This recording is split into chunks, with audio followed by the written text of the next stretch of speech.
তুমি এখন ওই টাকাটা পেয়ে বড়লোক হয়ে গেলে তো এখন হ্যাঁ হ্যাঁ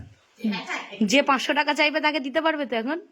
তুমি চাও দিয়ে দেবো দাও তাহলে দাদু 500 টাকা 500 টাকা আগেই দিয়ে দেবো হ্যাঁ দাও নে এই নে এর মধ্যে অনেক 500 টাকা আছে আমি এতগুলো কেন নেব এত নেবেন না ঠিক আছে তাহলে অল্প নিস ঠিক আছে এখন তুমি বড়লোক আছো তোমার কাছে আমরা যা আবদার করবো তাই পাবো তাই তো দেখা যাবে আমার সন্টু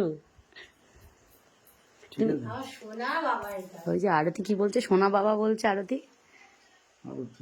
হ্যাঁ বাবা সোনা বাবা তো তুমি শোনো হ্যাঁ